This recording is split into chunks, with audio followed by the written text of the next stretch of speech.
Ang sala nakabalda sa orihinal nga disenyo sa Dios, alang sa pagkaparihas sa lalaki o babayi, ug gituis ang orihinal nga disenyo sa Dios.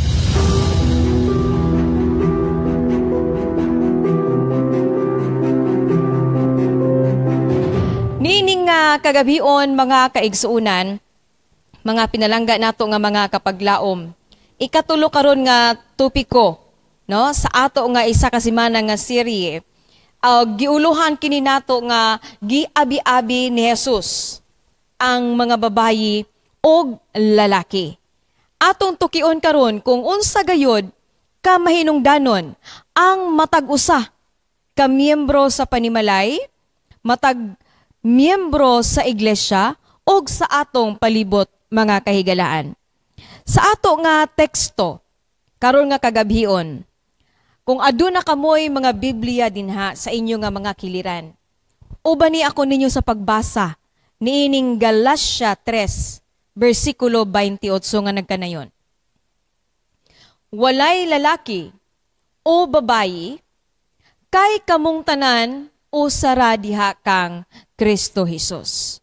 So atong masabtan mga kaigsunan, mga kahigalaan, nga gilalang sa Dios si Adan og sa Eva sa iyang dagway, aron mahimong managsama nga kauban sa kaminyoon ug sa pag-atiman sa tanaman. Ang sala nakabalda sa orihinal nga disenyo sa Dios, alang sa pagkaparihas sa lalaki o babayi, ug gituis ang orihinal nga disenyo sa Dios. Gihulagway pa sa Dios ang iyang kaugalingon gamit ang mga metapora sa inahan, no?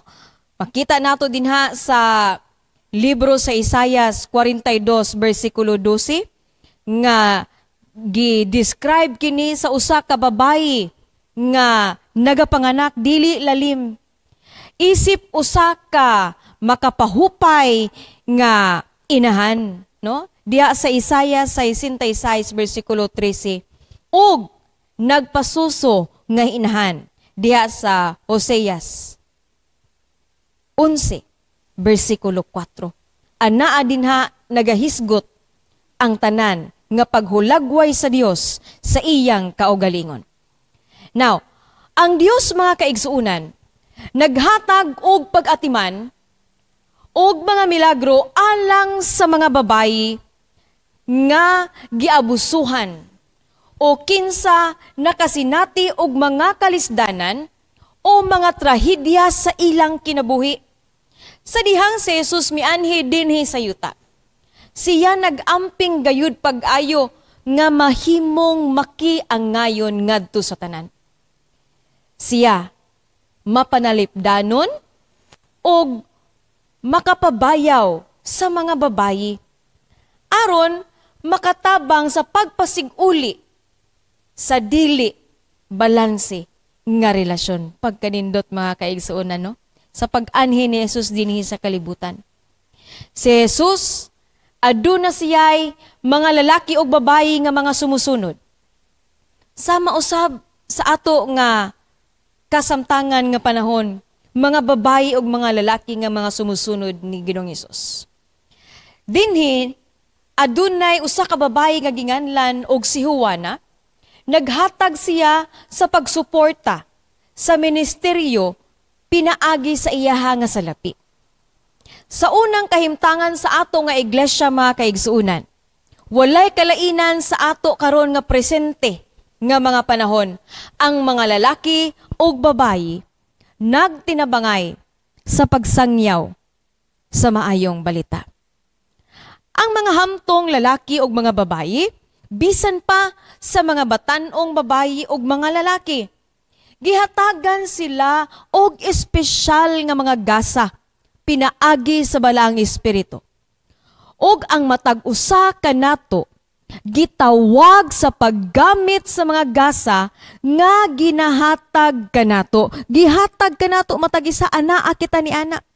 Aron mamahimo usab kita nga dakong panalangin sa atong mga pamilya sa simbahan ug ngadto usab sa ato nga mga komunidad. Gihigugma ni Jesus ang tanan, lalaki man o babayi. O di ba kaha babayi o lalaki sumala sa ato ang teksto. Di ba? Anaa niini ang gitawag nato og created for equality. Kitang tanan gibuhat sa iyang dagway ug ang matag usa nga nahigugma sa Dios makatabang sa ubang mga tawo nga makakita sa usa ka butang bahin sa Dios. Pinaagi sa ilang paghigugma sa uban, bisan unsa pa ang ilang pagkatao. Si Apostol Juan, mga kaigsuunan, nagsugilon siya kanato og duha ka istorya, mahitungod kini sa usa ka lalaki og usa ka babayi nga nakigsulti gayud diha kang Hesus nawong og nawong. Kining duha, managlahi kaayo sila. Ang isa niini, kaning gitawag nato nga si Nicodemos. Si Nicodemos, usa ka dato, edukado, Hudiyo nga tao. Kinsa, gitahod siya pag-ayo sa iyang komunidad. Dili niya gusto nga adunay makahibalo nga nakitagbo siya kang Jesus. Busa miadto siya aron makigsulti kang Jesus sa tago. Sa gabi sa dihang ngit-ngit na ang palibot, no? Ngit-ngit na. Hadlok siya makaigsunan makita sa kadaghanan nga siya ni duol kang Jesus. Aduna siya daghang mga rason, no, sa iya nga kaugalingon ngano nga iya kato nga gibuhat. Duna siya'y dagkong mga pangutana o giingnan siya ni Jesus, mga kahigalaan, nga kinahanglan siya nga matawo pag-usab o magsugod sa pagkaton bahin sa Dios, nga dayag o gawas nun sama sa usa ka bata. Mga higala ko, mga kaigsuunan, mga kapaglaom, si Nicodemo, mituo kang Jesus, apan wala siya'y kaisog sa pagsulti o pagbarog alang kaniya, hangtod nga siya, gilansang diha sa cross. Husa pa niya pangayo ang pagtugot nga iyahang atimanon ang lawas ni Kristo. Mga kaigsuunan, wala ta mahibalo niining usa-usab ka istorya. Mahitungod sa usa ka babayi, wala ginganlan ang iya nga pangalan niining sugilanon, apan ang iyang kasaysayan makuhaan nato og dakong punto sa atong pagpangalagad. Ingon niya dinhi, wala ta mahibalo. Apan si Jesus milakaw og halayo kaayo nga milyas gikan sa iyang dalan aron lamang sa pagsugat ni ining bayhana sa udtong tutok. Unya duol kini didto sa lugar sa Sychar sa Samaria. Unsa kabililhon kini nga babae nga gihaguan gayud sa Dios ang pakigtagbo kaniya sa udtong tutok. Sa ilang panahon sa unog udtong tutok masin gani karon sa ato apir timang inita. Walay ganahan mo gawas mo kining babayi nga gitiming gyud niya paggawas sa ilang pinuy-anan nga siya lang nga way makakita kaniya tungod usab sa daghan nga rason sa iyang kinabuhi. Tingali usa siya kakabos, no? Nga wala makatungha.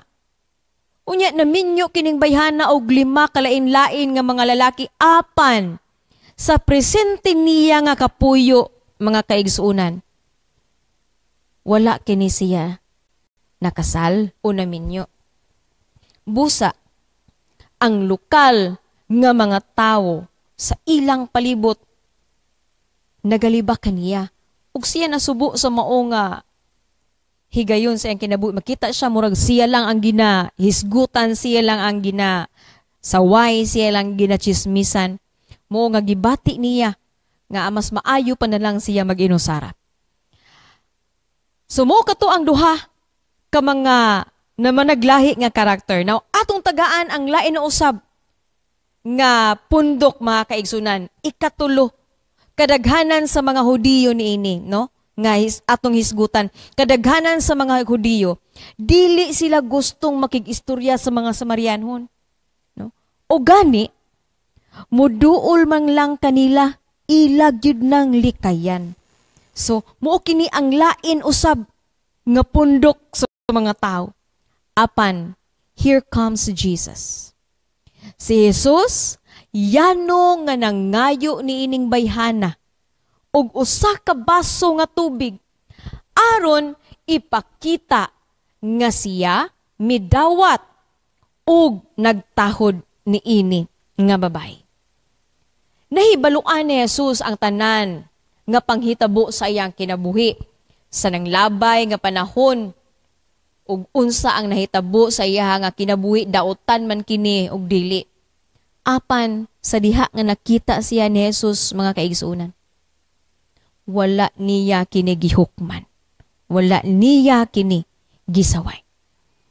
Si Jesus malulot og malumo, og gisultihan paggani niya ang kini nga babayi nga siya mao ang Mesiyas nga iyang gipangita o gilauman nga makita sa dugay na nga panahon. Apan, kini nga babae mga kaigsuunan, nindot kaayo ang iya nga conversion tungod kay sa ilang pagsinultiay ni Ginoong Hesus. Iyang nasabtan ang tanan. No? Ug mao kini ang hinungdan sa iya nga conversion. Siya mituo diha kang Ginoong Hesus. Diha dayon. Ug siya midagan ngadto sa balangay sa ilang dapit aron sa pagsulti sa tanan nga moadto, no? Ug makikita kaniya nga nakita nako dito. Aduna dito ang tao nga makahatag kanatog kaluwasan. Iya kining gipanabi. Moon ni ay nindot nga tabian, ipanabi ang maayo o kamatuuran. Dili kay ang kinabuhi ang atong chismisan kinabuhi sa uban. Wala siya nabalaka, mga kaigsuunan, sa kung unsa pa ang ginahuna sa mga tao bayin kaniya. Nawala kini sa iyang una-una og sa diha mga kaigsuunan nga nahimamat niya si Ginoong Hesus, nahimo siya nga usa ka maayo nga ebanghelista. Amen, mga kaigsuunan. Pagkanindot, no? Ang iyang pagtuo diha dayon. Sunod, ang ikaupat nga hulagway sa matang sa tao o grupo sa mga magtuto nga anaa sa atong palibot. Dinhi, nga higayon, iyang gisultihan ang babayi, na kung atong makita diha sa hulagway mga kaigsuunan. Iyang gisultihan ang babayi nga miukbo diha kaniya. Unya, gibubo ang pahumot sa iyang mga tiil, kabalo na ta sa istorya niini mga kaigsuunan. Nga ang matahom nga istorya sa iyang mahigugmaon ug mahalon nga gasa ang gusto sa Dios isulti usab niya ngadto sa uban. Apan kining uban nga mga pundok sa mga tao sa iyahang palibot, lain na usab og interpretasyon. Naausab sila'y laing panghuna-huna, mingon nga nga nung ibubo mangyud na diya sa tiil ka mahal ana. Gibalikya na lang unta na o gihatag nga to sa mga kabos. Daghan pang makakaon. Daghan biya ni ana nga mga pundok karon mga kaigsunan. Di ba? Apan kung imong tan-awon ang kining babay nga nagbubo sa mao nga pahumot sa tiilan ni Ginoong Hesus. Nagpakita kini sa iyang kasing-kasing that kind of heart kana bitong gitawag nato og generosity sa pagsuporta sa buhat sa Dios anaa kaniya. Ug gusto usab sa Dios nga ipaambit niya kini nga gasa unta nga dili kini mahilayo kung siya magsuporta sa ebanghelyo sa ilang palibot, sa ilang lugar. Buhaton usab niya ang mao nga kadagaya. Next, mga kaigsuunan, ikalima nga grupo. O mga tao, o magtutuo nga duol kaniya. Aduna biya si Ginoong Hesus 12 ka mga disipulo.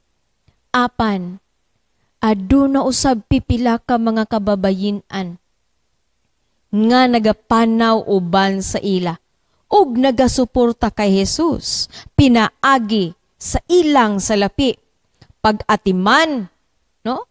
Gugma ug mga pangamuyo. Kanindot, no? Daghan gyud na mo mga kababayin-an sa ato nga mga buhat karon. Pirmi na sila nagaalalay, nagasuporta. Sa diha nga si Jesus gilansang sa krus, katong mga tao nga sunod diha, suod kaayo niya nga pirmi ga uban-uban, daghang nakakita sa mga milagro.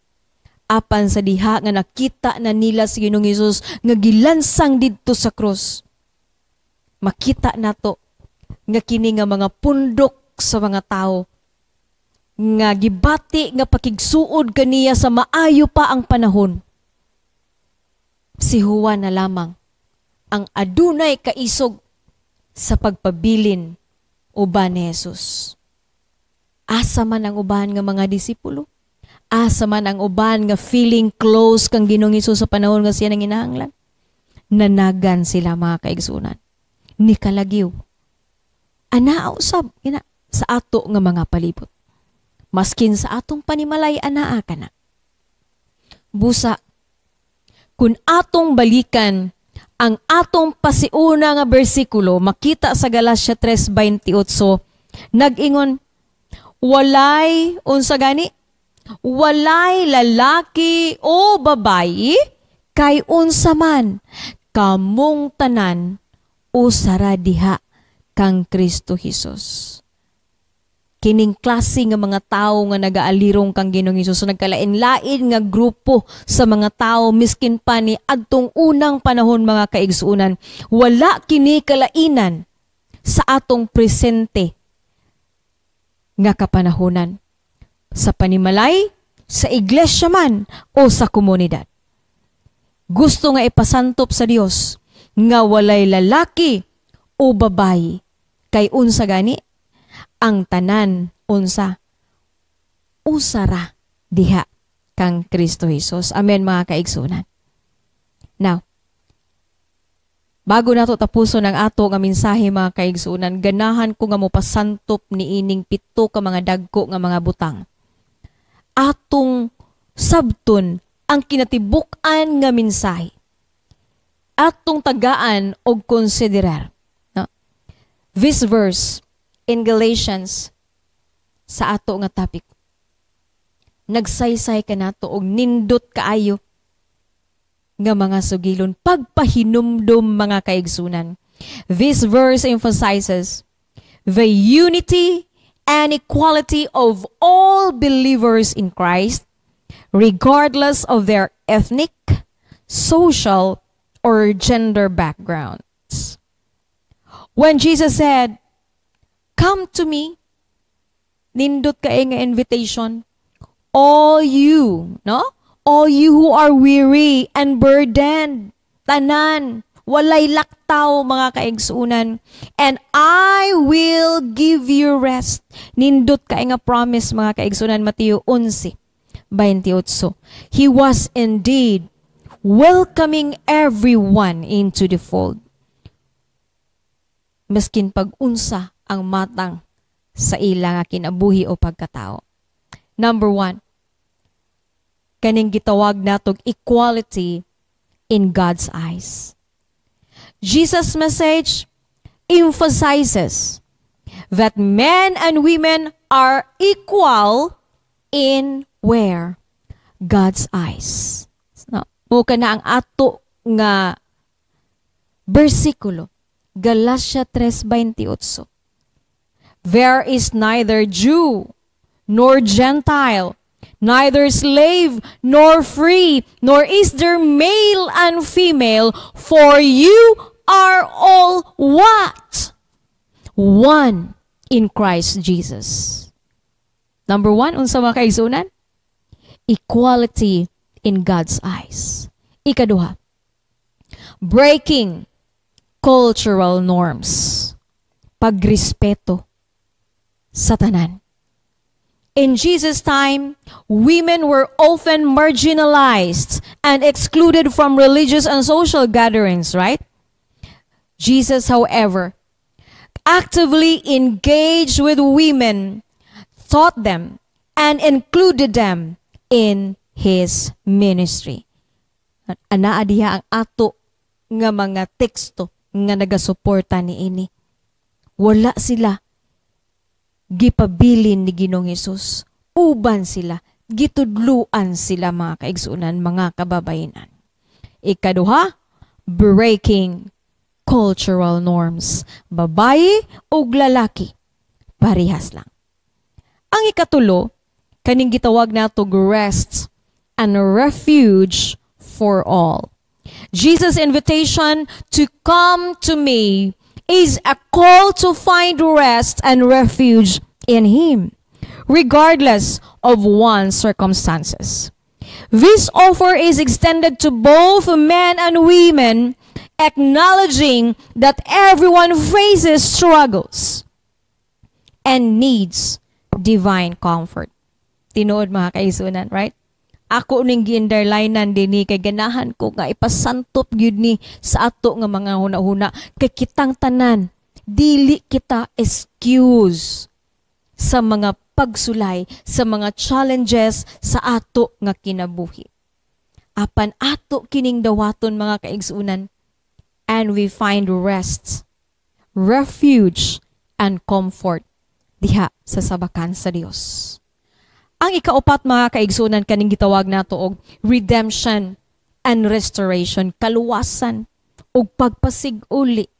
Pagkanindot nga mensahe alang kanimo ug kanako. The message of Jesus is one of redemption and restoration. He came to restore the what? The relationship between God and humanity, tungod kay ang tao nakasala.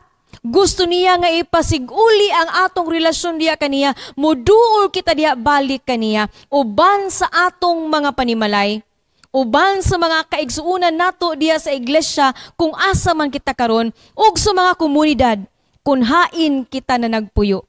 Ang Dios nagatawag, nagaimbitar kanimo ug kanako karong panahon. He came to restore the relationship between God and humanity and to redeem people from sin and its consequences. This redemption, mga kaigsunan, kini nga kaluwasan, available kini. Anytime, kung muduol kita diha kang Ginoong Hesus. Available to all. Number 5, when we are serving God, we need this: service and humility. Jesus' example emphasizes service and humility that values, no, that are essential for His followers. Kung kita mga kaigsuunan, nagatuo nga kita sumusunod diha kang Kristo, uban sa atong panimalay, ato kini nga i-apply sa ato nga pag-alagad ug pagkinabuhi, pagserbisyo sa matag adlaw nga tanan. Service and humility.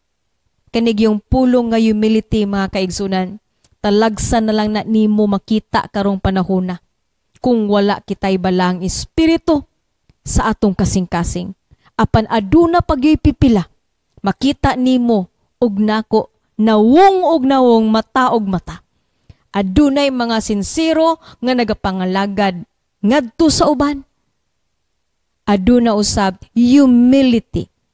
Pagka mapailubon, mapaubsanon nga nagaserbisyo, malipayon ngadto sa uban nga pagkaserbisyo. Expecting nothing in return. Ikaunom mga kaigsunan. A new way of living. Jesus' teachings and example offer a new way of living, one that values compassion, humility, and love. No, kanang pagbati nimo ngadto sa uban. Di lang kay mingon nakakaluoy ani niya, unya wala man kay gibuhat. This way of living is open to everyone, and Jesus' welcome extends to all who seek to follow Him. Amen, mga kaigsunan. Pagkanindot, no, mga pahinumdum, kanimo og kanako. Sa Galacia 3:28, atong hinumduman, mga kaigsuunan, ang kabililhon sa matag usa. Number 7, nindot kaayo ang punto nga gusto nako nga masabtan nato. Number 7, faith and obedience. Jesus' welcome is extended to those who put their faith in Him and seek to obey His teachings.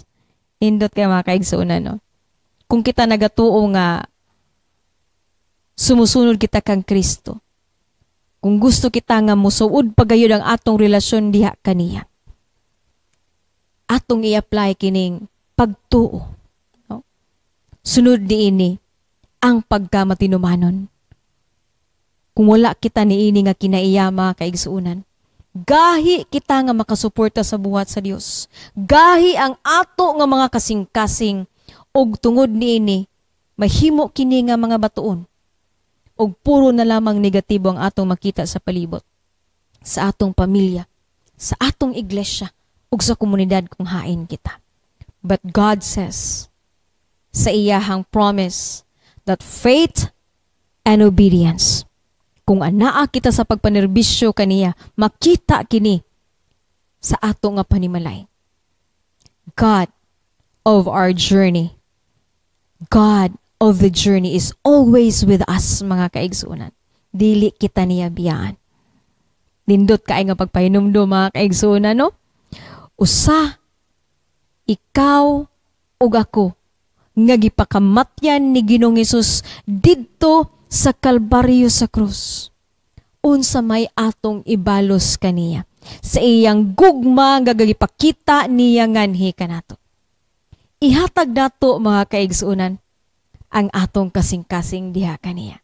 Mao kini ang akong buhing handom, pagampo ug paglaom, nga taliwala sa masamok nato nga kalibutan.